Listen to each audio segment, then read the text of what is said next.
You are listening to Franchise City, a better way to buy franchise. Everybody has to have their taxes done, right? And an H&R Block franchise is a great idea, right?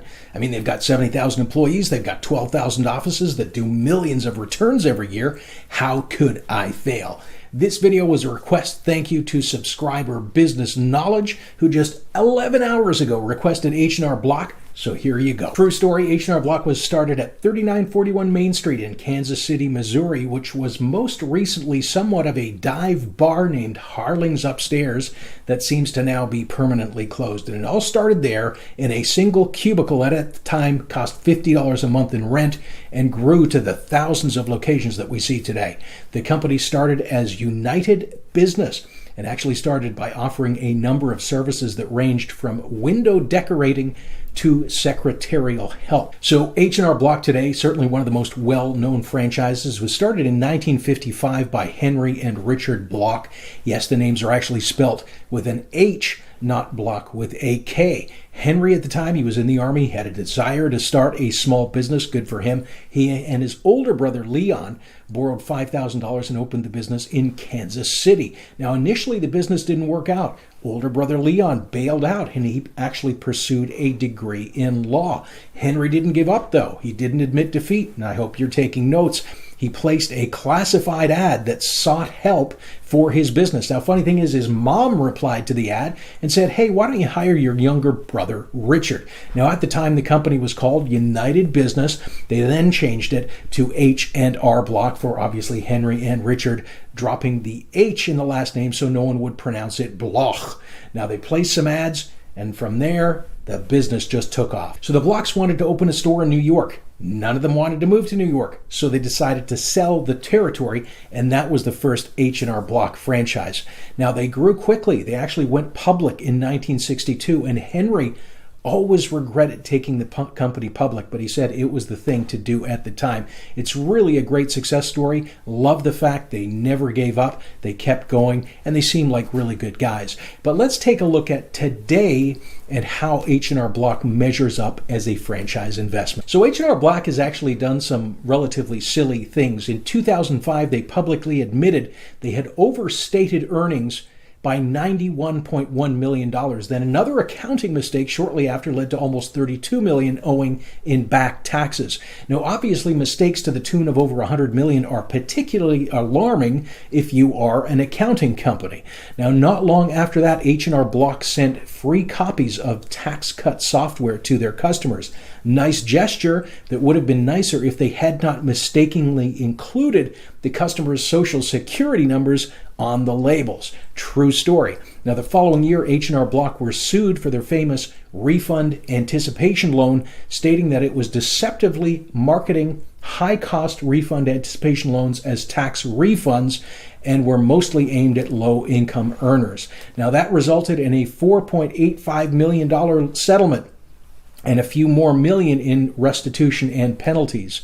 In 2011, they actually stopped offering those types of loans altogether. Now, to this day, H&R Block does massive amounts of advertising, often using celebrities and sports figures in their ads. And this is another reason people mistakenly assume that means it's a good choice for a franchise, just because it's so visible. So let's look more closely at the actual investment for an H&R Block franchise. So admittedly, the investment is low. That's great. It's between $31,000, about $149,000 for a new territory. And the franchise fee is only $2,500. And that's often what gets people's wheels spinning towards owning a franchise. Wow, I can own a business for such a low amount. This is great. But that should not be your motivator. H&R Block royalties are really difficult to understand. You'll pay 60% royalty on the first $5,000 of revenue for authorized services, including required and optional services. 60%. And that resets every year. So the next year, you're going to pay another 60% on your first $5,000. Now, if you pay quickly, they're going to lower it to 50%. You'll pay 40% on revenue over $5,000. That's lowered to 30% if you pay within the 4 days after the reporting period.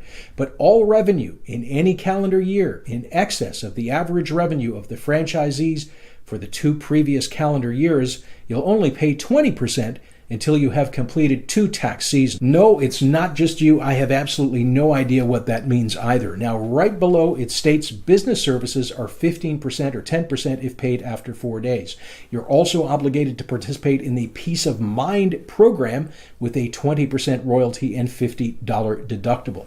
So people who have no context may have never seen an FDD or financials. They don't know if this is bad or good. But hey, H&R Block, they've got thousands of locations and lots of ads on TV, so it must be a good investment. Take a look at this chart. This chart is how many H&R Block stores closed over the last 3 years. We've got 430 locations closed in 2015, 321 in 2016. We've got 187 stores closed in 2017. And we don't have any data past 2017 because the FDDs are always 1 year behind.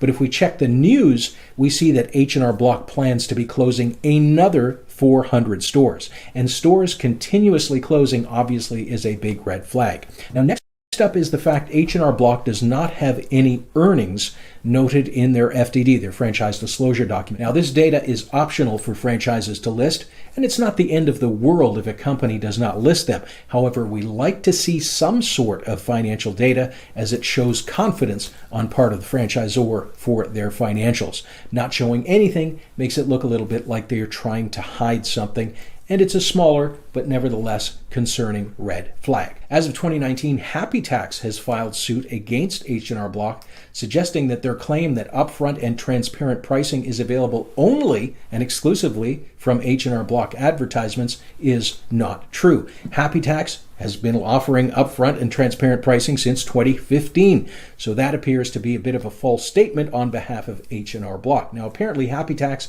asked them to stop. They didn't, hence the lawsuit. Now, I love the statement from CEO Mario Casas. While we are pleased that many in the industry copy our ideas, I don't appreciate they are taking credit for them in misleading ways. But is Happy Tax a good franchise? Well, we'll take a look at them in a future video, and I'll place a link to their franchise at the end of this video. And we always suggest comparing multiple franchises before you make a decision. So if you're looking at H&R Block, you should also look at Happy Tax and some other options. H&R Block is certainly a success story with a long history. Everybody knows their name. It's an iconic brand.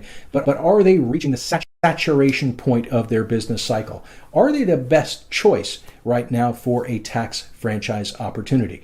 Well, every situation is different. You need to consider your goals, your capabilities, your local demographics, and market demand before making a decision. But there are definitely some red flags to consider.